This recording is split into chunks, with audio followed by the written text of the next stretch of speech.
are recording this program tonight, which is another reason we just ask that you keep your cameras off so we don't have different people pop up throughout the recording. Thank you so much. So welcome everyone. Sorry if you're hearing my spiel a couple times this evening. My name is Sari. I am the Public Programs Director of MOFAD. We are the Museum of Food and Drink. Just want to remind everyone who's coming in to please keep their cameras and microphones off throughout the program. Thank you so much. For those of you who have been with us for other virtual programs, welcome back. For those of you who are joining us the first night, for the first time for this program, welcome. It is truly just tremendous to see how many people are joining us for this very special conversation. And I gather there's probably people from all over the country and maybe from other countries as well. Like I said, we're the Museum of Food and Drink. Normally we are a physical museum and we do our programs in person, but due to the pandemic, we have been closed since March. So I think we're now in like our 9th or 10th month maybe of doing virtual programs. So it's been super exciting to have people join us from all over. We're really, really grateful for your support. As you all know, tonight, this is a free program. We've been able to do a couple free programs since the beginning of the pandemic, and we really rely on your support to keep doing those. So if you feel compelled to make a donation to MOFAD at any point, either tonight or tomorrow, would love that. We're in the midst of our end of the year drive asking for your donations, as most cultural institutions, especially ones like ours who have their physical spaces closed due to the pandemic. So I really appreciate everyone being with us tonight. So we have a very large crowd. We have an incredible panel of experts talking about one of my favorite topics, Jews and Chinese food, as a Jew who eats Chinese food on Christmas and does so in a very ritualistic way. This was certainly a conversation near and dear to my heart. So I really want all of our panelists to introduce themselves to you. I just want to say a couple of things about Zoom. You can watch either in gallery view or in speaker view. That's up to you. I like watching panels in speaker view, so my screen stays focused on the person that's talking. We will have a Q&A at the end. We use the chat function for that, so you can type in your questions at the end. Right now it's closed to the public, so if you have a question that you just can't keep inside you, you can chat it right to me. So just chat it directly to MOFAD. I'll get that, I'll keep track of it, and then I will make sure that the panelists get it at the end of the night. But otherwise, just hold your questions. We'll have time for Q&A at the end. And just quickly, I just want to say this program was inspired because we really want to encourage all of you to order Chinese food on Christmas or Christmas Eve. We know that Chinatowns are really having a tough time right now due to the pandemic. So this was kind of born out of an initiative where we wanted to encourage other people around this idea of this tradition of Jews eating Chinese food. We wanted to make sure it's not just Jews this year, but everyone. So we're going to talk more about that at the end of the program. So right now, I'm going to turn it over to let our panelists introduce themselves. And just quickly, just to remind you, if you have your cameras or microphones on, if you don't mind just keeping them off for the duration of the program, we really appreciate it. Thank you. So let's start with Hanna Raskin. Awesome. Thank you so much. Thanks to all of you for being here. Super exciting to have such a big group. It very much feels like Jewish Christmas already. Again, my name is Hanna Raskin. I am the food editor and chief critic at the Post and Courier, which is the daily paper in Charleston, South Carolina. I'm here because I wrote about Jews and Chinese food, not specifically Christmas, but the relationship between Jews and Chinese food way back for my graduate thesis. I realized it was actually 18 years ago, so it has Jewish significance. So yeah, I've been playing in this space for quite a while, and looking forward to doing so tonight. Thanks, Hannah. Jennifer A. Lee. My name is Jenny Lee. I wrote a book called The Fortune Cookie Chronicles, which had a whole chapter on Jews and Chinese food called Why is Chow Mein the Chosen Food of the Chosen People? And I produced a documentary on same topic called The Search for General So. And for me, I grew up in the Upper West Side next, 1 block from the Jewish Theological Seminary. So like just as a Chinese American girl in the Upper West Side, like Jewish culture is everywhere. But it really struck me in terms of how resonant the topic was of Jews and Christmas on there was a YouTube video that came out called like Jews and Chinese Food in 2007. Went kaboom! And then that's kind of when it really like hit me how emotional this topic was for so many people. Thank you. Grace Young. Hi, everyone. I'm really happy to be here. Until this year, I was known for my Chinese cookbooks, but since the pandemic, I pivoted to a new phase in my life. And in March, I started documenting the impact of COVID on Manhattan's Chinatown with Dan On. And we created a video series that was produced in collaboration with the Poster House Museum called Coronavirus Chinatown Stories. And 2 months ago, I started a partnership with the James Beard Foundation to save Chinese restaurants all across the country. So I am not an expert on Jews and their tradition of celebrating Christmas at Chinese restaurants, but when Siri suggested this panel, after the devastation that Chinese restaurants have gone through this year, I am super grateful to MOFAD for doing this event where we can celebrate Chinese food. Thanks, Grace. Cheuk Kwan. Hi, my name is Cheuk Kwan. I'm a filmmaker. Between 2000 and 2003, for 4 years, I travel around the world, from the Arctic to the Amazon, from Israel to Trinidad, filming stories of Chinese restaurant owners. And it's a series that's combining food and diaspora. And of course, one of them was from Israel, where I went to a Chinese restaurant in Haifa and did a story on the owner and his family and his friends. I will be writing a book. Right into the Moulin Rouge, and that's. Oh. Hello. Hey, I think someone has their microphone on. Can you just make sure that all of the microphones are muted for this? Thank you. I'll be, my book's gonna come out next year. It's basically a memoir of my travel, and it deals with the stories of immigration, racism, discrimination, and the Chinese diaspora. Thanks, And Jeff. food. Of course. All right, and now I'm going to turn it over to Jeffrey Yoskowitz, who's going to take over from here for a little while because he's going to lead our panel. And then I will be back for Q&A at the end. Like I said, if you have questions, you can send them directly to me in the chat, and we'll try our best to get to all of them later. And please just make sure your microphones stay muted and cameras off. Thank you. Thanks so much, Sari. Thank you, MOFAD. Thank you to all the panelists. And thank you for everyone who is joining us and participating in this amazing discussion. So I'm Jeffrey Yoskowitz. I am a writer about food traditions, a maker of Jewish food. I have a company called the Gefilteria that specializes in Eastern European Jewish traditions. And most of all, I am an observer of the ritual of Jewish Christmas, of eating Chinese food. And I'm just so delighted to have this conversation tonight because it is one of my favorite topics. It is also it's a very peculiar tradition. So I'm really excited to kind of get a different perspective on it tonight. We have a lot of different voices with so many different kinds of experience in the food world.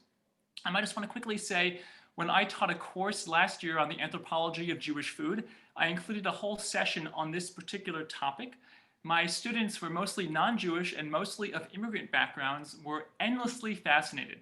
I think because this topic, it blurred the lines, so many lines that seemed fixed. Immigrant groups were cross-pollinating, developing new hybrid American rituals. One of the peculiarities of Jewish life in America is that more Jews may possibly observe the unofficial custom of eating Chinese food on Christmas than most other more official religious Jewish traditions. So, what does this tell us about American Jewish life and about the immigrant experience, both Jewish and Chinese? How does the Chinese community understand this tradition, and what role do Chinese business owners play in keeping it alive? And what does this tradition mean to Chinese Jews?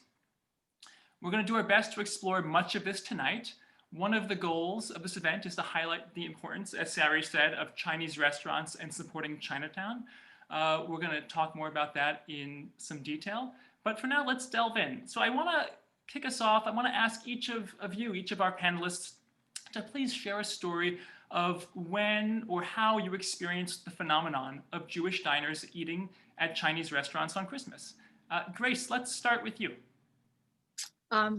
So I have a very unusual connection to Jews and Chinese food. My dad was a liquor salesman in San Francisco, and he worked for an all-Jewish firm. He was hired in the early 1950s, and at the time it was actually quite radical for someone Chinese to be working out of Chinatown and the Chinese community, and super momentous that a Jewish firm would hire a Chinese employee. In fact, he was the first person of color that this company hired. And before long, I think most of the people in the company sort of fell in love with my dad, and they were a big part of his life and our life.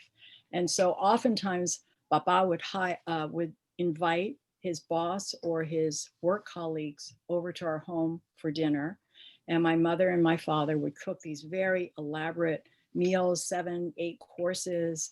Or other times we'd go to Chinatown and we would enjoy these elaborate meals in restaurants together. So I always knew that Jews love Chinese food, but I had no idea about the Jewish Chinese Christmas thing. But 40 years ago, when I arrived in New York, my dear friend Leslie introduced me to her Aunt Faggy, who sort of became a kind of Jewish Auntie Mame in my life. And she took me under her wing, and Fagula taught me some basic Yiddish.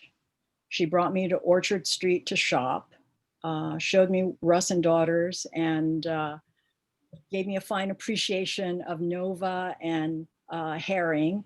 And then she introduced me to the tradition of Chinese food for Christmas Day and a movie.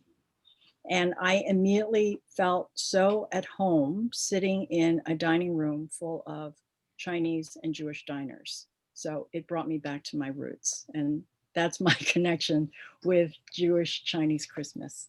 Grace, I think we just need to hear at least 1 or 2 Yiddish expressions from you before we move on. Don't hock me a Chinek and Ve's mir. Does that qualify me? Yes, you can be here, part of this discussion. Amazing.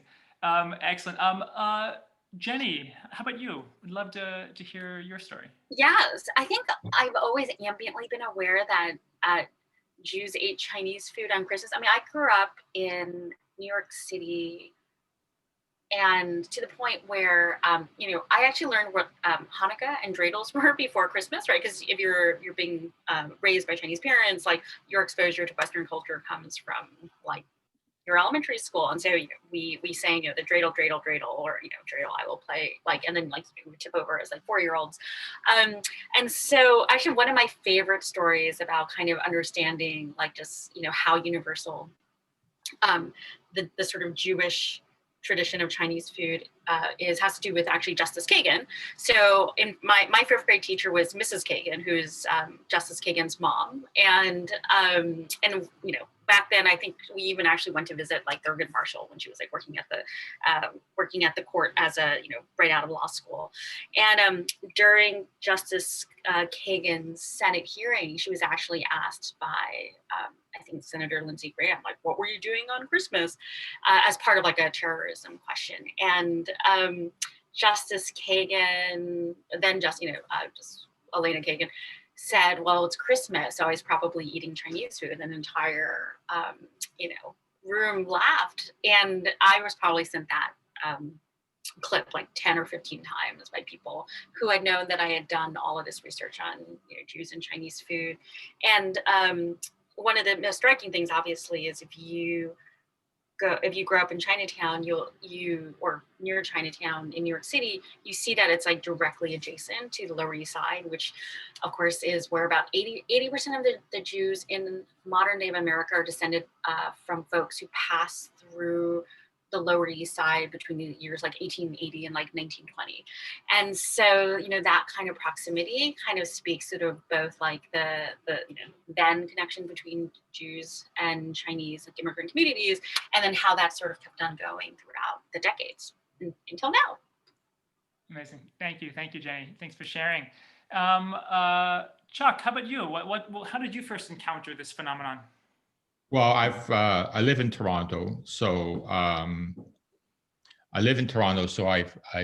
always known about or heard anecdotes about Jews having Christmas in Chinese restaurants. But my favorite story about Jews and Chinese restaurants in Toronto is that recently, 2 years ago, one of the long favorite Chinese restaurants among both Chinese and Jews closed. And I've always been to that restaurant, and I've always noticed half the population there, half the customers there were Jewish. And then when they closed, somebody from the Jewish community, a young woman, wrote about an obit and a eulogy for that restaurant, and we went on for the whole newspaper page and talks about how generations of her family grew up in the same restaurant and how they have always gone to the same restaurant to have life discussions or life-changing moments. It all happened in that restaurant. So that's my kind of anecdote about connecting Chinese and Jews. And of course, I've always heard about the kosher food, but I never knew that you have to bless even sake from Japan. And I found out in Israel that a rabbi is actually stationed in Japan, going around to all the sake houses to bless the product before they're shipped to Israel. Wow, Chuck, amazing. Thank you for sharing. And Hanna, how about you? What was your encounter like? I mean, I don't remember. I would have been really, really little. So that's sort of how I ended up studying Jews and Chinese food, is because it had always seemed to me like that's what Jewish people do. And that's what everyone does. I think is, when you grow up, you think that's what everyone does. And then I went out in the world and realized, no, Jews really have a thing for Chinese food that these folks who grew up German or Italian, maybe they didn't. So yeah, I don't remember the first time I had it, but it's always been part of my life. Wow, thank you, Hanna. I hear that, I feel that myself, and so let's dig in a little bit to some of that history. So Jenny, I was hoping you could actually ground our conversation in a quick history of Chinese restaurants in the U.S. It's such a rich history. MOFAD's first exhibition was just about this. Your book was a deep dive, but how can we just get started there? Yeah, so, for some context, when the Chinese immigrants first arrived in America, Americans weren't eating Chinese food, right? Because they thought that, these people at the shores kind of ate rats, if not rats, they ate cats, if not cats, they ate dogs. And, it was very strange and exotic. And at that time, the first Chinese workers actually worked in, mining and railroads and agriculture and, factories. So the main problem, of course, is that these were the jobs that sort of white or Native Americans also wanted. And so there was this huge anti-Chinese backlash that then led, to boycotts of businesses to hire Chinese people. So what happened was the Chinese flipped from, these kind of just normal labor intensive jobs into entrepreneurship of restaurants and in laundries, which are very specific, right? And then, the two reasons are, one is, cooking and cleaning, so feminine work, and that's not threatening to American men. And also entrepreneurial, you were your own boss. And so in around the 1800s, late 1800s, 1896, 1920, you see this explosion of Chinese restaurants across the United States, specifically, chop suey houses. And I like to think that chop suey is the biggest culinary joke that one culture has played on another, because chop suey in Mandarin is da sui, which means odds and ends. So it's almost we're eating a dish called leftovers. That's really popular in from a Chinese perspective. So, basically, from there, you get to the point now where there are actually more Chinese restaurants in this country than McDonald's, Burger King, and Wendy's combined. It's as I like to say, if our benchmark for Americans is apple pie, you should ask yourself when you last ate apple pie versus when the last time you ate Chinese food was. and Jews kind of helped with that march across the country, into the suburbs, and so many different ways, which I'm very happy to go into, but I will also defer to the many lovely and talented panelists. I have so many anecdotes. Okay, well, then we let's make sure we get back to this on how Jews helped, in your perspective, grow this appreciation of Chinese food in all of the greater United States.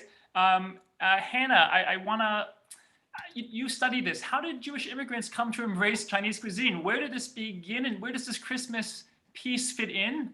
And yeah, great question. One more question, Hanna, is this and also the role of New York in all this? I just want to throw that in there. Totally. Yeah, no, you can't avoid that. So Jeffrey had asked us each to bring a prop, and I don't have a lot of space in my 500 square foot house, but I do have a bottle of Slilovitz, which you can't totally see. The reason I bring this is to bring up that Jews, much more so than many other immigrant groups, were kind of excited to get away from what they had been eating back in the old country. There was not so much romanticization of, oh, Nana's meatballs, or it's like, that kind of turns my stomach, it's kind of greasy, and what else can we find here? So there's a huge feeling among the immigrant groups, and we're talking about the turn of the 20th century in the Lower East Side. They're very into cosmopolitanism and going out. And so around the turn of the century, there are 300 coffee cake parlors just in the Lower East Side, because folks like to go out and eat cake, and they like to go a block further and eat chop suey, like Jenny was saying. And there's a gazillion reasons why it works. There's a long-standing argument that it is safe trafe, meaning the food doesn't look not kosher. You can't really tell because the pork is cut up really, really small. And there is no dairy in the Chinese cuisine that was served there. So it was, at least the meat and not the milk. So you have that argument. You have the idea that there are familiar ingredients. There's overlap in terms of garlic. There's some things that were recognizable.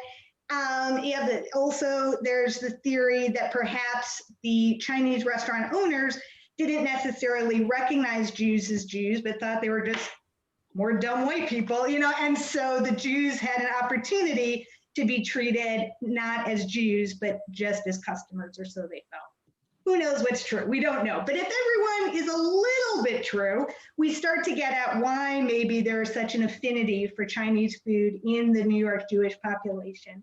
And as you said, Jeffrey, and as Jenny alluded to earlier, that's really the key to this whole story, which is that it wasn't only Jews eating Chinese food, it was lots of New Yorkers eating Chinese food. Chop suey was a huge trend, which again is why a lot of cosmopolitan Jews wanted to get in on it. But basically there's a sociologist in 1947 wrote that the Jewish pattern is the New York pattern. And so what holds true for New York and New Yorkers holds true for Jews, because as Jenny said earlier, 75% of Ashkenazi Jews in this country trace their roots back to that little corner of the Lower East Side. So what happened there becomes a Jewish tradition in ways that didn't for, say, Italian, Irish, or German groups, where they had many cities that they were in. So I think that's the quick version. Hanna, excellent, great, and I guess for both you and Jenny and Grace and Chuck, if you have any thoughts on this, but it's I'm curious if there was a backlash in the Jewish community, or a fear of a loss of culture to some degree. I'm curious if you can speak to that at all in any of your research that you encountered. I can go. See, loss of culture. That one is not. I mean, I can speak more general. I mean, one of the kind of interesting things about why the Jews also embrace Chinese food so much is, as I like to point out, Jews and Chinese are the two largest non-Christian immigrant groups in America. And so, obviously, Chinese restaurants are open when Jews wanted to go out to eat, which included not only Christmas, but obviously Sundays. But that was really key, right? Because in many ways, both Jews and Chinese were outsiders at a time when, immigration was kind of dominated by things out of Northern Europe. And another sort of important point, I think, from my perspective and growing up as a Chinese American, is that Chinese food doesn't use dairy, and that was really key. I think a large population of Jews kept kosher. I mean, my friends now are like not super kosher, eating their bacon, egg like in cheese sandwiches from the Korean deli. But that was really key, right? Whereas the two other dominant ethnic groups in America, ethnic foods in America are like Mexican and Italian, both which use a lot of dairy. So I think those two reasons sort of played an important reason why Jews migrated towards Chinese food. And then another fun concept is within the spectrum of Americanness, like the Chinese were not going to look down at the Jews for being like outsiders, right? At least in the spectrum of Chineseness, the Jews at least looked European. So in some ways it felt very much different. I want to follow up. I want to follow up on what Jennifer said. I found that when I'm traveling around the world, the three most diasporic people in the world are Jews, the Chinese, and the Indians. And in a sense, the Jews and the Chinese, to use a cliche term, they kind of value family, education.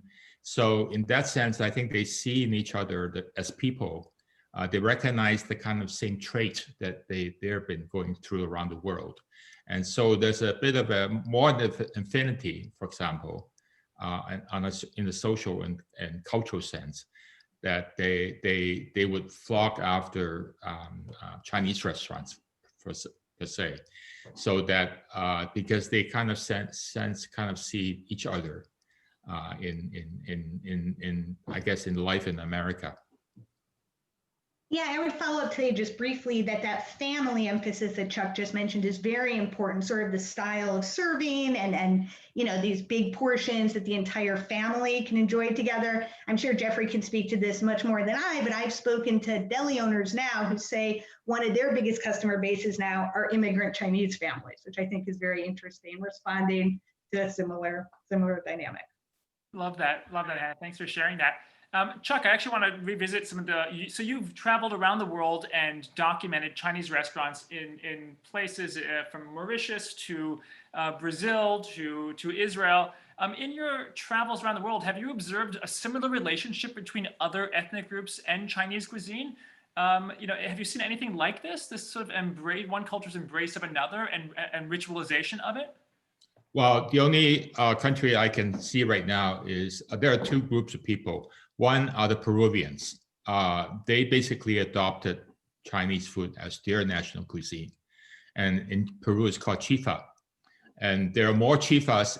I was quoting Jennifer in my book that there are only 40,000 Chinese restaurants in America, but there are more than 30,000 chifas in Peru, with a population at least 1/10 of the US. So in that sense, Chinese restaurants is actually the dominant Peruvian cuisine. And a lot of the Chinese ingredients and the terms all made it into the Peruvian food. In fact, chifa comes from Cantonese or Mandarin saying, let's eat rice or let's have a meal. That's where the word chifa comes from. The other group is, of course, the Indo-Hakka, the Chinese from Calcutta. They're a very small group. They're like maybe 20,000 people in Calcutta at the peak. But because of the war between India and China, they were chased out and many migrated elsewhere. And among them, among the places are Toronto, because it's part of the Commonwealth and a lot of people find their way to Toronto. And there's a whole flourishing Indo-Hakka, these are Hakka people from Calcutta, Indo-Chinese food that is almost a distinct kind of food that is what I call very distinct Chinese food. And that's also a very fascinating subject to study. Oh, wow. But yeah, I'm sure if I delve deeper in Israel, I'll find a lot of strains of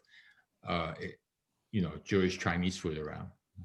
Yes, well, hopefully we'll get a little bit more to Chinese food in Israel a little bit later. Thank you so much for sharing that, Cheuk. Endlessly fascinating.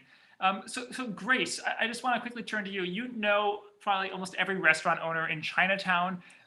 Maybe not everyone, but you've been talking and you've been doing incredible work there. I'm curious, what do Chinese restaurant owners make of this phenomenon? How aware are they of this this ritual in the Jewish tradition? And also, what can you report on what if they do notice, what Jews are ordering on Christmas? I can report that they are so happy and blessed to have Jewish people loving Chinese food on Christmas. And I think they're feeling it particularly this year because business has been so bad in the last 10 months. And I think they're all hoping that there's going to be a great turnout right now. But I spoke to quite a few restaurant owners, and they were saying that this is like their busiest time of the entire year, the 10 days before Christmas and 10 days after. And it's just a joyful time, and it's impossible to get a reservation traditionally in New York City on Christmas Day. That is the hottest reservation, and their customers are, pleading, trying to bribe their way into a Chinese restaurant. I spoke to a restaurant chef who used to work a lot in Chinese restaurants when he was in college. And he said to me that in the old days, the more popular dishes were egg foo young, chop suey, sort of like non-meat dishes. But he said in the last 10 years or so, most people don't order seafood dishes, but pork dishes are very popular, especially sweet and sour pork. And he said to me, we don't say anything. And I said, what do you mean you don't say anything? And he goes, well, we know. So we just don't point it out that they are ordering a pork dish. And so I said, well, is there like code wording? Like, do they come in and just point at the menu? He goes, no, they'll actually say, we want sweet and sour pork. And we just take down the order and happily bring it out. So in my Israeli kitchen, the Chinese owner, although the store is not kosher, but it nevertheless takes away the pork and put in the chicken. So you have sweet and sour chicken. That makes sense. Very Israeli way of trying to get around those rituals. Thank you for adding that, Chuck. Hanna, I'm curious, you live in Charleston, South Carolina. You are very familiar with the New York Chinese restaurant Christmas experience.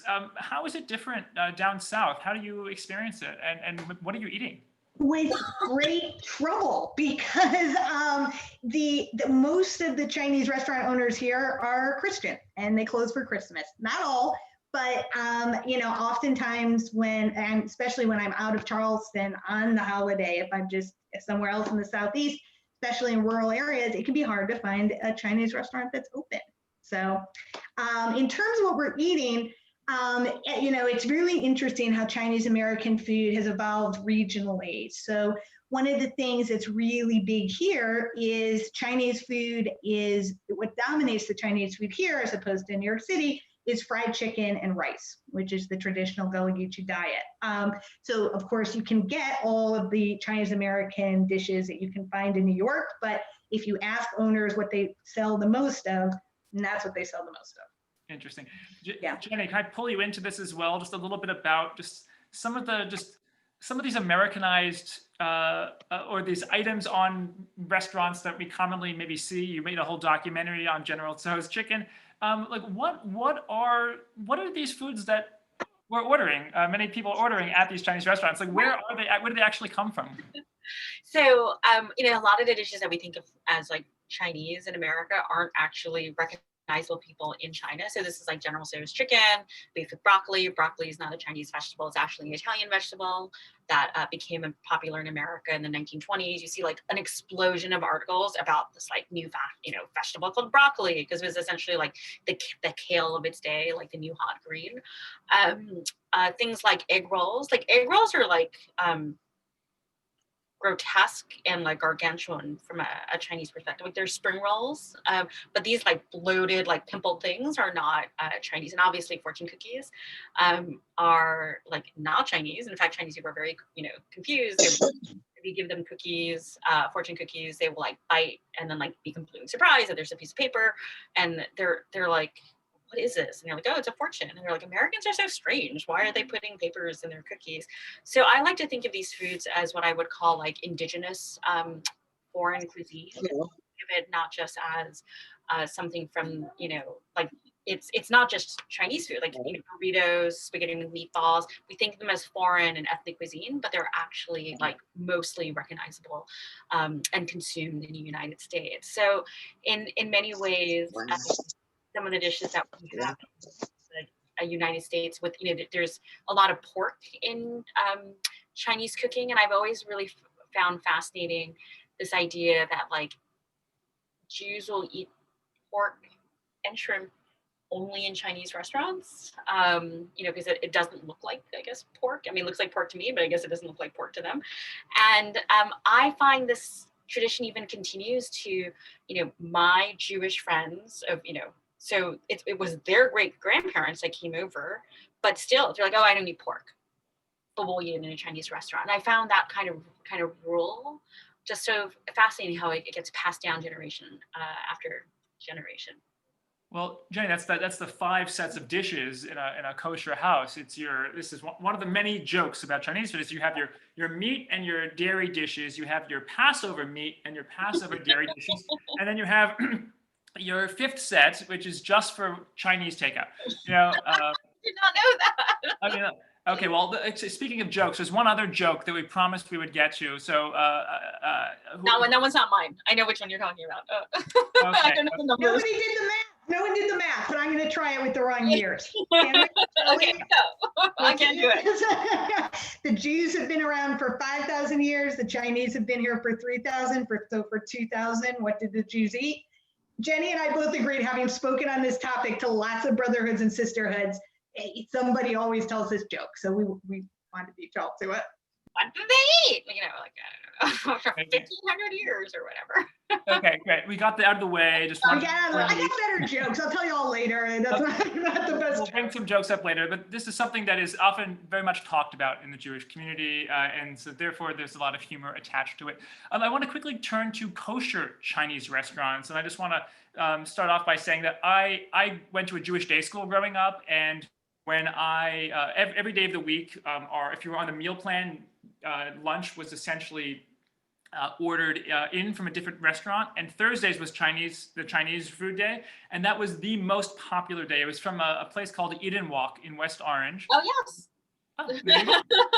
And it was the most popular day. Maybe you skipped the bagel and tuna fish day on Monday. Maybe you skipped the pastrami sandwich on Wednesday, but no one skipped the kosher Chinese on Thursday at my day school. So I want to quickly ask about kosher Chinese restaurants. When did this become a thing?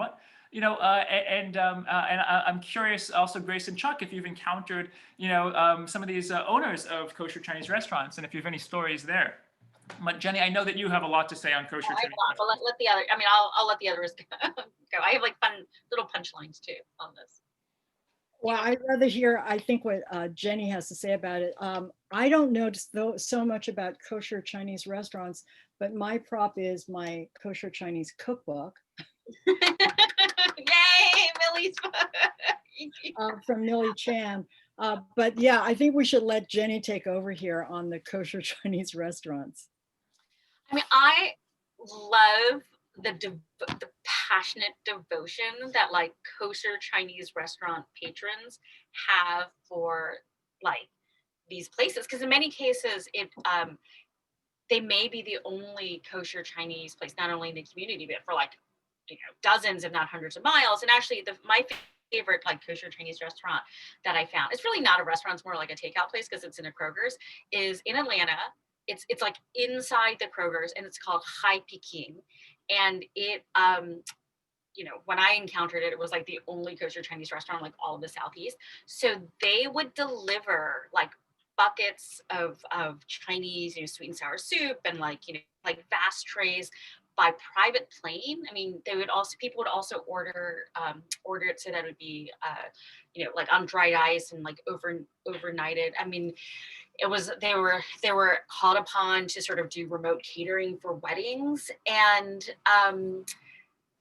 it just does gangbusters because, I guess somehow the Jews like left New York or Boston or like, in the DC metro area where there's like kind of a robust Jewish kosher Chinese community. But they still have to get their fix. And, like people will drive in from like miles and miles, and like that passion is great. But I'm also really fond of all the fun names that have, so there's like obviously Eden Mock, and then there is Hai Peking, there's like Shalom Hunan. In New York City, there's one that's called Cho Sun, which I really like. And in LA, this one's not kosher Chinese, but I like it anyway. It's Genghis Cohen, which is also like a rock, like music club. My story about kosher Chinese restaurant is that I find in Israel, it depends on where you are. In Jerusalem, you'll find a lot more kosher Chinese, while in other places where a lot of customers depend on non-Jewish people, they would tell me that, look, I won't survive if I just run a kosher Chinese food. I have to run a non-kosher Chinese food. So it's an optional thing. So it's whatever business takes you. And I guess that's the premise of a good restaurateur. Yeah, actually, interestingly, in Israel, one of the earliest food trends was in the 80s was Chinese restaurants, and was also one of the ways of being able to serve non-kosher meat and pork in Israel, which is another topic that I've researched and have learned about. But it was very it grew quite quickly. But Cheuk, actually, you spent time with a restaurant in Israel. What was that experience like? What was that Chinese restaurant? Did it look more like an American Chinese restaurant, or did it look like Chinese restaurants elsewhere in the world? And do Israelis have a similar relationship to Chinese restaurants on Christmas that American Jews have? Well, I don't know about that Christmas. I wasn't there for Christmas Day, but I can tell you that to my surprise, when I was first looking for a Chinese restaurant in Israel, 9 out of 10 are run by non-Chinese. They're run by Jewish people who hire Thai chefs because they're most readily available. So their cooking would be a lot of tom yum goong in there because that's your Thai flavor in your Chinese food. But so I call them fake Chinese restaurant because I was really looking for a Chinese owner, right? And there weren't too many Chinese owners or Chinese people in Israel because the first Chinese that ever landed en masse is about 400 people from Vietnam. They were both people from Southeast Asia who fled Vietnam, and they were accepted by Israel as a refugee, and so that was kind of the first act of Israel accepting non-Jewish refugees in history, and it was all prompted, kind of elbowed by the Americans. They say, you better take in some Chinese from Vietnam. So my Chinese restaurant owner is actually a boat person who came from Manila refugee camp, and because he's a Christian, he always wants to go to Jerusalem.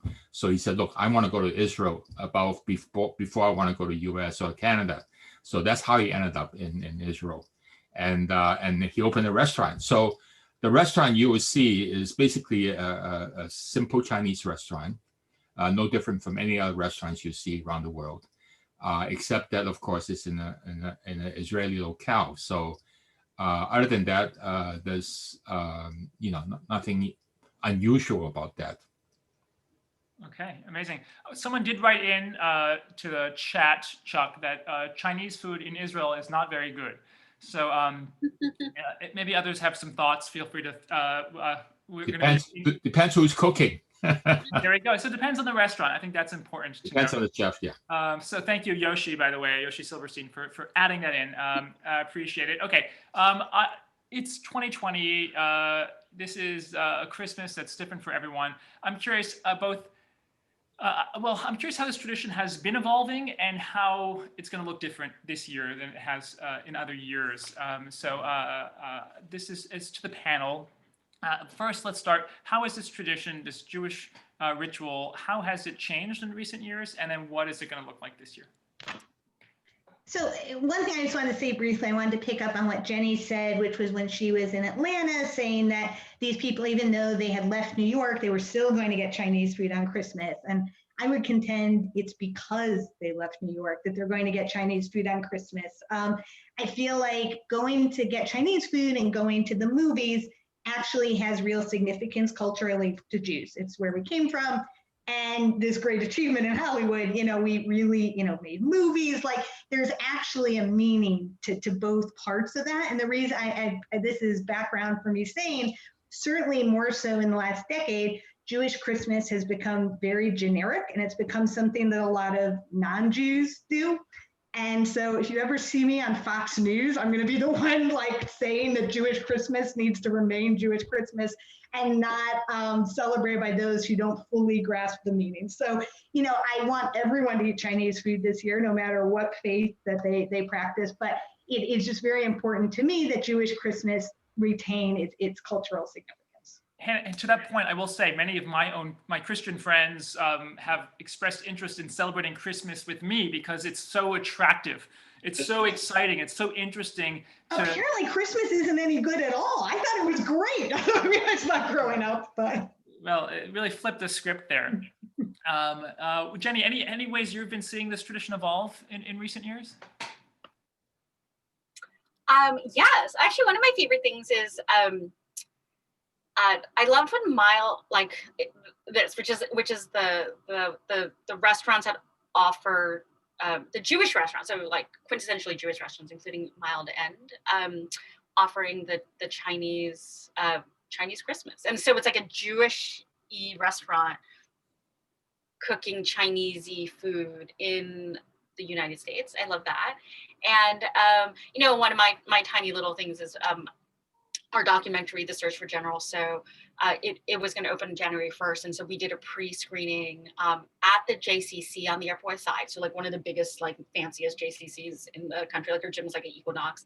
And it was on Christmas, we aired it, and then they fed them General Tso's chicken. So it was it was like I had come home because, so many of the people who were in the audience were actually parents and people I'd gone to elementary school with. And to me, that was such a complete package of the Jews and Chinese food and all the research that I had ever done. So that was cool. And to your point, so Mile End, which is a local Montreal-style deli in Brooklyn. Oh, sorry. I'll just contextualize it. They do a Christmas dinner every year. I think Wise Sons out in San Francisco does it. Other Jewish delis are doing it. And I'll just say right now there's a Jewish pop-up in Greenpoint called Edith's, which has a menu, and so this is definitely a development that we've been seeing. Yeah, thank you so much, Jenny. Sorry, I just assumed. Okay, and we are excellent, and we are they have the dry hot pot. Close to our time. So I just want to, Grace, I want to know you've been chronicling what's going on. Can you just give us a little bit more of a snapshot of Chinatown right now in 2020 during the pandemic, and what we all can do to support Chinatown right now? Thank you for asking. So Chinese restaurants have been suffering since January, many of them. In January, they already saw their businesses drop 40 to 80%. And all this time, 12 months, 11 months, they've been continuing to pay rent, even the ones that didn't reopen, during the period from the lockdown from March. I know a restaurant, Hop Lee, that only reopened in October, but he still had to pay his rent all this time. So now, as of last week, we had indoor dining shut. We had 25% capacity that was allowed here in New York City, and that was stopped last Monday. And with the winter weather, it is grim. Many other restaurants will say to you that they have 1 or 2 months left. And what's happened is Manhattan is missing 67 million tourists. If you thought about the fact that we're missing 1 million tourists, that would be something that we suddenly had 1 million customers walking through Chinatown, but we're missing 67 million. We're missing 300,000 lower Manhattan workers. The courts are right adjacent to Chinatown. So we always had people who worked in the courts coming into Chinatown for lunch. Jury duty in New York City is the time that everybody knows you're going to have great food the whole week. Jury duty might be really boring and long and waiting, but you can go to Chinatown and eat well and shop. And the other thing that we're missing are all the university and college students here, especially the international ones. So I've been going to Chinatown almost every day, and it is a ghost town, especially like a few days ago when we had the snowstorm. It is heart-wrenching. At 4 o'clock, 4:30, there is no one in the streets, and it is eerie and chilling. And if New Yorkers don't get to Chinatown and start giving it pumping some support and oxygen in the way of ordering takeout, we are going to lose a historic immigrant community, and it's horrifying. So I started, as I mentioned to you earlier, I started a Save Chinese Restaurants campaign with the Beard Foundation, and it's an Instagram campaign. It's really simple. All you have to do is order your favorite dish. Hopefully you order more than one dish, and take a photo of it or all the dishes and post it on Instagram and put the hashtag Save Chinese Restaurants. And Chinese restaurants throughout the country are hurting. It's not just Manhattan's Chinatown. San Francisco's Chinatown is totally devastated. They didn't have much in the way, at least New York City had outdoor dining this year. San Francisco, there were the fires, so you didn't want to be outside with all the bad smoky air. Chinatown in San Francisco, many streets are on hills, so you can't set up for outdoor dining. And Jenny, I've been, for years, I've quoted you that from Fortune Cookie Chronicles, you wrote, as you said tonight, that there are more Chinese restaurants than Wendy's, McDonald's, Burger King's all combined. But that stat no longer is true, because in March, it was reported that we've lost close to 60% of the independently owned Chinese restaurants in this country. And at the same time, P.F. Chang's sales have doubled back in March. I'm sure it's probably even better right now. So if we don't go out and support our local Chinese restaurants, we are going to lose all these mom and pop restaurants, and we are going to be left with Panda Express and P.F. Chang's. So everyone, please eat Chinese food multiple times a week. And for Chinese Christmas. I was going to say, to add to that, for those of us or those listeners who, like me, are living in a state that doesn't look as grim, although the books probably do, but we have indoor dining with no capacity restrictions and so on. Many of these immigrant-owned or ethnic Chinese-owned restaurants didn't qualify for any federal money because you need a certain number of employees. These are family-run restaurants, so just really important to keep in mind they were left out of all the PPP funding. This makes a difference, so gotta support them wherever you're at. Thank you, and thank you for grounding us in the need to support Chinatown, and let's remember how beautiful this story is, and it's this connection between these communities. It's also right. It's the proximity of Chinatown to the Lower East Side, Jenny, as you discussed, and Hannah. And I think that it's such an opportunity this Christmas to actually make this peculiar, funky tradition have so much more meaning. So I want to thank our panelists so much. We're gonna do a Q&A. We're not done yet. So we're going to bring Sari back on to let us know what's going on in the chat and what all of you can answer. But thank you so much for this conversation, and it's more important now than ever. Thank you so much, Jeffrey. And I really want to echo what you just said and thank all of our panelists so much. This was such a rich conversation to dig into, and I just appreciate all the different perspectives, and all of you are so brilliant and thoughtful, and like what an honor to be able to host you. The chat is now open. I have a lot of questions that people have been asking in the meantime that we'll start with. So, if you need to drop off, it's totally fine. If you want to stick around for Q&A, please do. I'm sorry we went a little bit over, but there's just so much to talk about right now. Before we dig into that, I just want to let you know that MOFAD is doing a little bit of an initiative to help support Chinese restaurants over the holidays. So yes, please order Chinese food for Christmas Eve, the whole week leading up to New Year's Day. Take a picture of your Chinese food, tag MOFAD on Instagram. It's really easy. It's just at MOFAD, MOFAD. And then after the new year, we're going to do a giveaway. We're going to choose a couple different winners. You can win cookbooks from Jeffrey's company, Gefilteria. You can win some of Grace's cookbooks. You can win Namwa, the restaurant in Chinatown. They have donated their cookbooks. And then we also have Lucas Sin, the amazing chef from Junza Kitchen, is donating a 1-hour virtual cooking class. So super fun. Tag MOFAD and then use the hashtag Chinese Christmas is delicious. I put it in the chat and cannot wait to see all of your pictures. Okay, so let's start with a couple of questions for everyone. It's great that you're putting restaurant suggestions in the chat. I love that.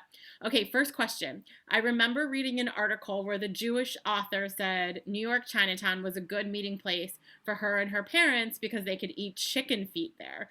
Can anyone speak to how chicken feet are used in both cuisines? I feel like Jeffrey actually maybe, can you take this one for the Jews? Well, I would only say it's the secret ingredient to my mother's chicken soup.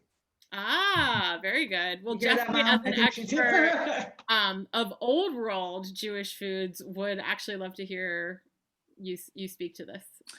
Well, I think it's chicken feet. I'd also say actually Barbara Kirschenblatt-Gimlet is here, who writes so much about the eggies, or a certain ingredient. One of these ingredients that you can't find, just like chicken feet, you just can't find elsewhere, and you can find them in Chinatown. And yes, this is part of building flavor. I guess you could say a shared a commonality between the cuisines is, like most cuisines, it's making sure you use every little bit of everything. Nothing goes to waste, and you can build flavor from chicken feet. In fact, it actually makes a much better broth, and that is shared and known. I'm not sure I have more to say about that, except for the fact that I know a lot of people who go to Chinatown to source the ingredients they can no longer find in their Jewish butcher shop, because most Jewish butcher shops have closed. And a lot of those traditions have been lost, but they're preserved in many ways in these Chinese businesses and establishments. Grace, you have a thought on that too. And in Chinese culture, food is medicine. So the Chinese say that when you eat chicken feet, not only does it add flavor to your stock, just like Hannah's mother, we put chicken feet in our chicken stock, so it has a richer flavor, but you're actually getting the glucosamine and the collagen. So it's good for your joints, it's good for your skin. So there are attributes from eating chicken feet that are actually very healthy for us. Amazing. So there were some questions about recommendations for Chinese restaurants to visit in Chinatown for people who wanted to maybe try a couple different ones. There's a lot going on in the chat there. Grace, if there's any that you haven't mentioned yet that you want to mention, feel free. I will also be sending lots of recommendations in the follow-up email tomorrow. And we'll also make sure all of you get, links to Grace's web series, Jenny's movies, everyone's books. You will get it all in one beautiful package. So I don't know if there's anything else that you want to mention right now, Grace? So we just did a roundup of Chinese restaurants for the holidays. And so at least 4 restaurants are participating in this. So you can go to Vegetarian Dim Sum House is offering a vegetarian menu as of right now until January the 2nd. Exo Taste, which is on Elizabeth Street, just north of Canal Street, is doing 2 different menu sets, and one of them includes Peking duck. All you have to do is order 1 hour in advance. I don't know how they do that. Dim Sum Go-Go is doing a very elaborate Christmas meal and New Year's, and theirs is a little pricier, and if you want, it includes wine. And then of course, Hopley is doing a fabulous, very simple holiday menu, and they're cash only, and you don't have to order in advance. So I think you can post that information tomorrow, what all the different menus are. Yeah, and those are all in the Resi Roundup too, right? Yes. Okay, absolutely. I just want to quickly shout out. So vegetarian dim sum, I first learned about from my Orthodox Jewish friends who came to New York on Christmas to go eat there because they felt comfortable eating there in the vegetarian restaurant for Christmas. It was a place that bridged two worlds for them, and I just think that that was my introduction to the vegetarian Chinese restaurants in the city. So actually, Jeffrey, I'm really glad that you mentioned that, because there is a question that relates exactly to that point. Someone asked, is this tradition present in Hasidic and other Orthodox communities? And if so, does it differ amongst the different sects, such as, Reform, conservative, etc.? Hanna, I would defer to you as the expert there. I will just say, I would say the number one, one of the number one foods you will find in a Hasidic community is sushi. And as someone who is, it's actually fitting because in the old Yiddish newspapers, in 1926, in a Yiddish paper, you'll read the headline, "Down with chop suey, long live gefilte fish." So this fear of loss of culture was present even then, because you were seeing all these ads in the Yiddish papers for young mixers and exciting opportunities, to get together with other Jewish people and eat Chinese food was the selling point. And now you see, even in the Orthodox communities, you see the embrace of Chinese, and sushi has its own. There's a whole, books just written about the love affair of Jews with sushi, which is not Chinese. I recognize that, but it's worth noting that it's like a part of every meal. There's a pizza shop, there's sushi in it, and often you'll find in almost every Orthodox community a kosher Chinese restaurant that is there as well. So it's definitely embraced. Just a little bit of a different story because you don't have that safe trafe piece of it. But Hanna, anything else you might want to add? Nothing I could add to that. Perfect. I wrote a grad school paper about sushi and Jews. You just reminded me of that. In my food and culture grad school class. Okay, I love this question. There's a growing number of people who are both Chinese and Jewish. I'm one of them, not me, the person who wrote this question. Is this something that any of the panelists have noticed showing up in various either Chinese or Jewish restaurant, culinary spaces? And how are they thinking about or seeing people navigate the fusion or hybridization of these identities? Anyone want to comment? Maybe Jenny? I don't know, whoever wants to jump in. Do it very lightly, but not with any deep sort of knowledge. Obviously, we kind of make fun or kind of have jokes around the idea of Chinju weddings. Obviously this is the sort of Jewish Chinese culture overlapping is was celebrated in fiction with a book by Jen called Mona and the Promised Land. I think one of the reasons, this is sort of like a Zoom kind of like back observation. I think one of the reasons why Jewish culture and Chinese cultures kind of can pair together well in terms of marriage and families is I think Chinese cultures tend to care about the language and Chinese cultures usually come with like a religious angle sometimes, but not often.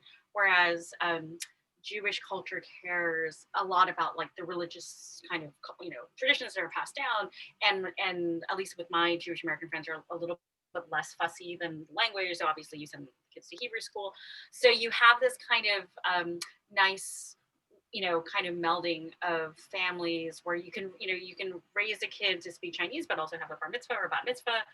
And I think just from my own observation and watching my friends and their families, that's one of the reasons why, at least in among my generation, there's a lot of like Chinese and Jewish couples and people who I do know of a marriage between two partners in the restaurant business. There used to be a restaurant in Toronto called Ginsberg and Wong, and one of the partners is Jewish and one of the partners is Chinese. And I've never been there, so I don't know what the food they're serving is, but I heard it's kind of a mixture of Jewish and Chinese food. Someone just put that in the chat. Huh? Yes, someone just mentioned that in the chat. Oh, is that right? Okay. Yeah, tell us how it is. And also it makes me think of, it's not Chinese, but Shalom Japan, which is in Brooklyn here, is the baby of a Jewish male chef and his wife, who is Japanese. And when they were deciding what to name this restaurant, which is, you know, the hybridization of both cuisines, they were in the library doing research, and they found an old menu, an old menu for a restaurant called Shalom Japan. And they thought it was so funny that they kind of kept it as like the working name of the restaurant, and then they ended up keeping it. And they make an excellent matzo ball ramen soup, among other. I make matzo ball egg drop soup. That's actually one of. I'm surprised more people don't do matzo ball egg drop soup. Actually. Oh, there's a question about that, actually. Oh, is there? Yeah. Yes, it's right here. Why do you think Chinese people are rarely seen in a Jewish deli or restaurant? After all, kreplach soup is Jewish wonton soup.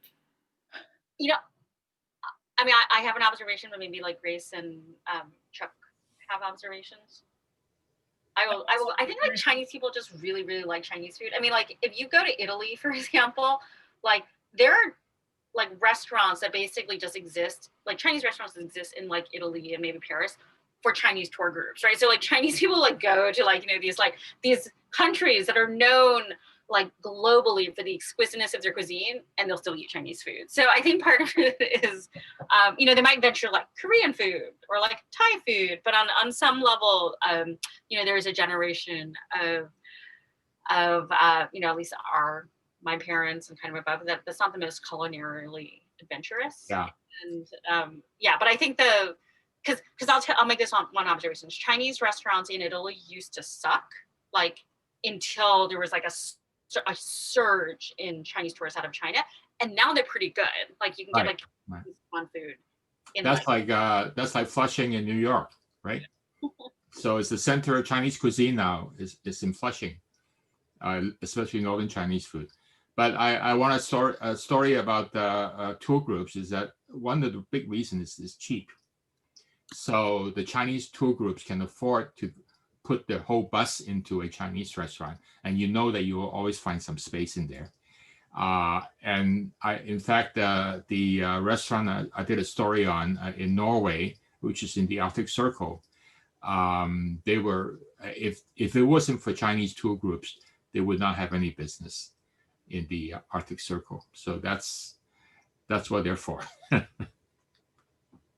Wow.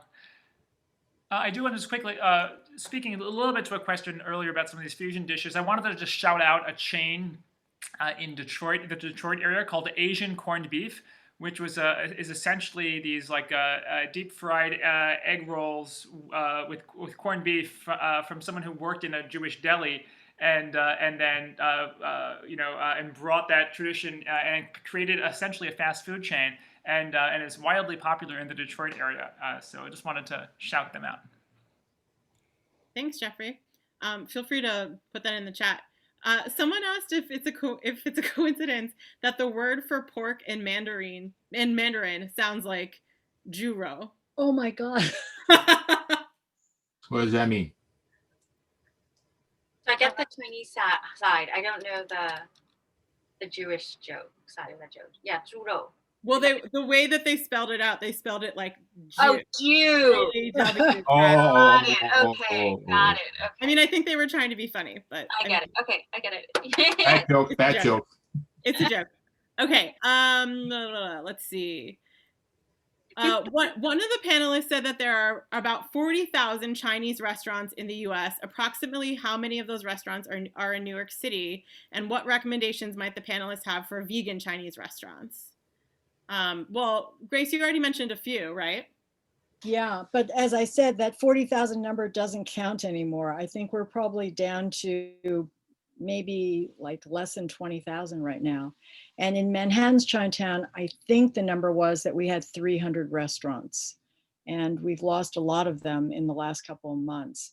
Vegan, I think Vegetarian Dim Sum House might be vegan, but I'm not positive. And isn't there one that's like Buddhist Badai, maybe? Yes. On Mulberry Street, I think. Yeah. Oh, and then someone mentioned vegan Korean, Hangawi. I mean, not Chinese, but that is a good. Yeah, I'm a big fan of Hangawi. It's good. Yeah, I am too. That's a good business dinner, business meal place. When in the before times when we had meals for business in person. Yeah. Which is kind of fun. Okay, someone asked, did Jewish dietary rituals shape American Chinese food? That's a great question. Ooh, that's an interesting question. I would almost think not. I would say that where you're going to see the biggest influence of Jewishness on Chinese is the geographic kind of distribution of Chinese restaurants, where as the Jews sort of pushed out of New York City and into the suburbs, like whether or not in Boston or DC, the Chinese restaurants could follow because they had the constituency. They knew they had sort of a constituency. I would say, if anything, you probably see more of Jews adapting to the Chinese menu, because there's a lot of like shellfish and pork in Chinese cuisine, and in some ways like that, that whole like safe trade, like averting your eyes to the fact that like that's there's lots of bits of pork inside that egg roll, but like since you can't see it, you no sense of guilt, if I would say. I mean, I'm not familiar with any changes in the cuisine attributed to Jews either, but I think keep in mind that even if 100% of American Jews eat Chinese food, that doesn't mean 100% of Chinese restaurant customers are Jewish. I mean, it might be a tiny, tiny, tiny fraction.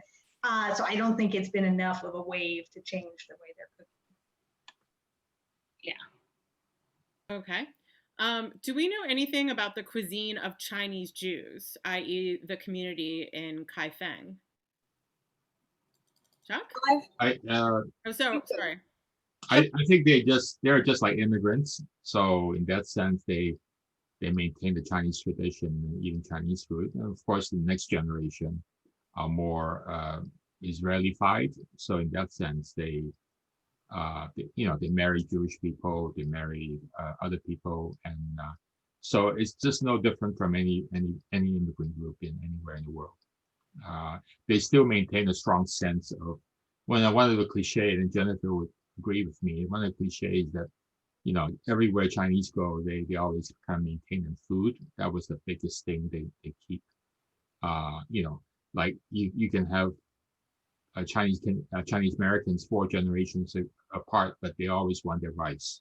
So that's the kind of that's a cliche. But very true. But the person who asked the question that was actually asking about the Jews in Kaifeng 1,000 years ago. Oh, sorry. I thought I heard Kaifeng. Yeah. You know what? Kaifeng is a very interesting story. I think there are only 7 families left in Kaifeng of Jewish families. The rest have either assimilated, switched their religion, and of course, over the generation, they have intermarried and become pretty much Sinophile. And I can say the same thing about Cochin. I went to Cochin looking for Chinese food, and I found the oldest Jewish settlement in the Indian subcontinent. And there are like 7. I went into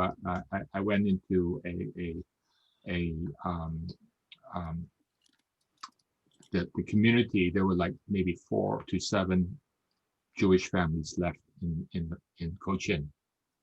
So yeah. I don't know. I mean, basically, the answer is that they all been Sinophile in Kaifeng. I thought you said Haifa, so I was No, sorry.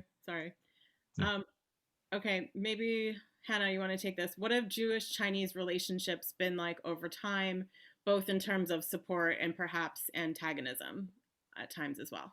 Sure. So if you look back in the Yiddish papers around the turn of the century when all of this was happening, there are these really like heartwarming stories, which often happen to be around the holiday season, about Chinese restaurants throwing Christmas parties for the Jewish kids.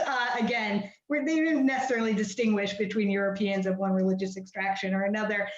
Also stories about there was always this trope of like the friendly Chinese restaurant owner and the young Jewish boy, and they became buddy. It's a newspaper story, so I don't know how true it is, but just the fact that they, had this sort of heartwarming setup is nice.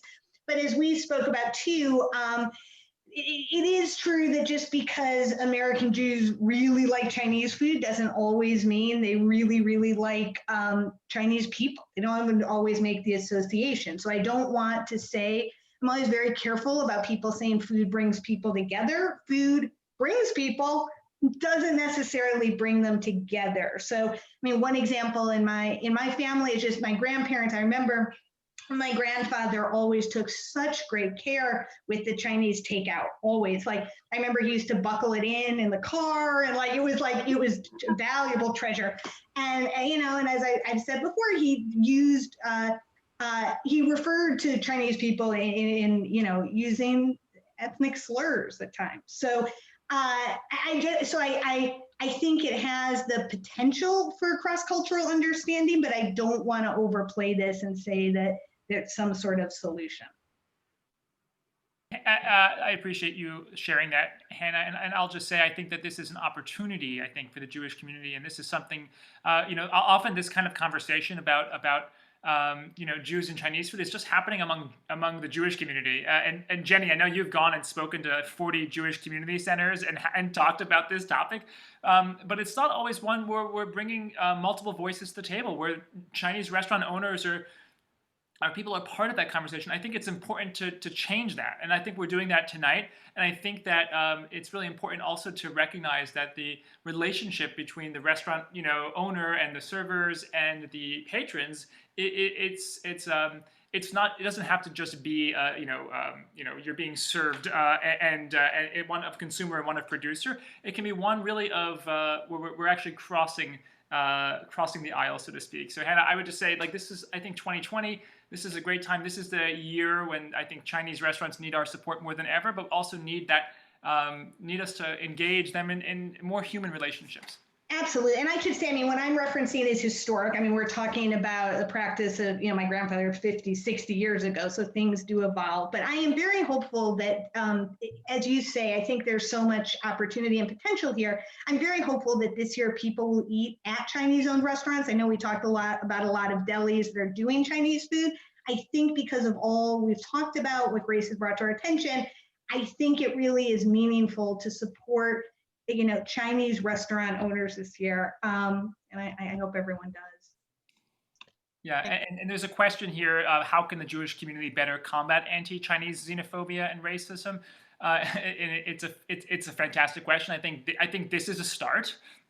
And I'd be curious to know, I think there'll be a whole other conversation from that question, but I think that I really think that, again, like you said, Hannah, food doesn't always bring us together, but we can use this as an opportunity to really make those overtures. And Jenny, Grace, and Cheuk, I'm not sure if you have any thoughts on this. I think that showing your support is the best way to combat xenophobia right now. And Chinese, it's horrifying to see that Chinese restaurants and small businesses have been targeted as being the cause of this virus. And so many businesses have been lost, so many jobs have been lost, and the best way that we can show our support is to show up as much as possible right now. And they really appreciate it. Just Hop Lee is selling 5 lunches for $5.95. And you can, he's allowed to increase the price because there's a COVID surcharge that you're permitted right now. And he said, no, that's what my customer base is expecting. So how much money could he possibly making at $5.95 a dish? So if we can just get in there and give them as many orders as possible, that's what these guys need right now. Grace, absolutely. So I just want to finish with one question, actually 2 questions for everyone, just in a final kind of lightning round. First, several people have asked just the question about why Chinese food tastes so different in the United States than it does in China. And I'm just going to quickly just say the very reductive answer is because they want it to appeal to Americans. But I would encourage you to read Jenny's book for more information about that. That, when the big wave of immigration happened in the 1800s, Chinese people needed Jews and other people other than their own insular community to want to eat their food. So they modified the flavors, added more sugar, things like that. So it was more familiar and less exotic. But the question that I wanted to throw at everyone real quick is, What is your favorite Chinese restaurant? And then do you have a movie recommendation to watch while you're eating Chinese food on Christmas? Oh, yay, I do. Can I go first? Yes. This one actually makes this is a good segue. I actually really like Xi'an Famous Food as a chain because I think it introduces people to Western slash Muslim Chinese food. And the movie that you should watch this time, if you don't want to wait until MOFAD for the panel, is I just produced with Ian Cheney, who did the Search for General Tao, a new documentary called The Emoji Story, which is about the secret regulatory world of emoji, including a lot of food angles. And if you want to see on Christmas, it's going to be out on iTunes, and like it's tomorrow actually. But we're also doing a special screening with a panel with MOFAD on January 12th, I think. Correct. Yes, watch it on January 12th with MOFAD. Yeah. Yes. Yeah. I have a recommendation. Ang Lee's Eat, Drink, Men, Women, about a father cooking for his daughters. It's sitting at a round table. It's wonderful, fantastic kitchen sequences that are real and authentic, and it's mouth-watering, and it's authentic Chinese food in Taiwan. So there you go. Movie. Do you have a favorite Chinese restaurant, Cheuk? I have some in Toronto, but I don't think any one of us going to make it to Toronto anyway. There's some people. There's people from all over on this panel. You know, the restaurant that closed on Spadina Avenue, I think it's called, in Chinese, it's called Jade Garden. I forgot what the English name was. That's the one that half the people are authentic Chinese customers, and the other half are authentic Jewish customers. So that's the story. Feel free to put that in the chat. Okay. Thank you. Who wants to go next? So I would say that this is a real Sophie's choice question, and it's and your answer? It depends on the mood that you're in. So I can't say one restaurant, but wow. I was telling you, Sarah, the other day that the roast suckling pig at Wu's Wonton King is incredible. Lobster Cantonese at Hop Lee is finger licking good. It is just, you want to put your face into it. It's delicious. I love dim sum at Ping's on Mott Street. The Chu Chow duck at Bo Key is amazing. Wow, there's so many wonderful places. The roast duck at Green Garden Village is to die for. So there are a few out there. And my favorite movie is In the Mood for Love. That's just gorgeous. Got good noodles. Yeah. I'll go next. I will. This is an incredibly hard one. There's so many different restaurants. For me, I'm going to choose the restaurant that's just like a local one near me that I go to the most. And the other day I went to order from it. Actually, we all spoke as a panel preview call, and I was just craving Chinese food so much I needed to order it, and they were closed, and I was so panicked that they shut down forever. And I don't believe that they have. But it made me really appreciate my local Chinese restaurant, and it's called Mr. Wonton. It's a very Americanized Chinese place in Park Slope, and yet it's so special. I feel at home whenever I'm there. There's just the owners are just so kind and warm. So it's just the kind of restaurant I like to go to and support. And Home Alone is the greatest Christmas movie ever. I don't know why it isn't always discussed as a Christmas movie. So I'm going to watch Home Alone. I would say Tai Tung already came up in the chat in Seattle, which is, I mean, again, it's very hard to choose. But what I love about Tai Tung is it's been there forever. Its owner came 80-something years ago because his brother already had a restaurant in Chicago. So he needed, to strike out on his own. As I said in the chat, my grandfather, not the one I mentioned earlier, had a hardware store in Chinatown. And so that's very true to what I know to be the Chinese American restaurant experience of that Chicago influence. Chicago aside, I think it's great really to watch a movie that has something to do with New York. And I'm told, like, it used to be the tradition is you'd watch a Woody Allen movie, which I'm not going to recommend for various reasons, but I feel like, this is like the day for Crossing Delancey or something. That's a good one. Okay, I think we got everyone. Yes? Those were excellent recommendations, both for food and for movies.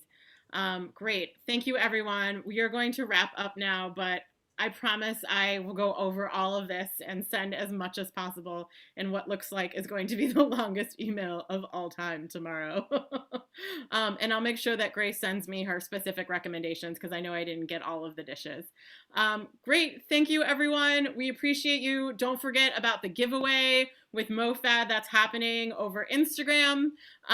Don't forget, if you want to donate to MOFAD so we can keep doing more free programs like this in 2021, we really appreciate. So, you know, just extra money after you pay for your Chinese food. If you have a few extra dollars, feel free to throw it our way as well. We appreciate you. We want you all to stay very safe.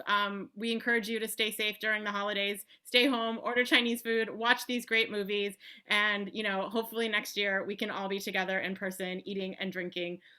Good night, everyone. Thank you to all of our wonderful panelists, and we'll see you in the new year. Goodbye, 2020. Bye. Bye.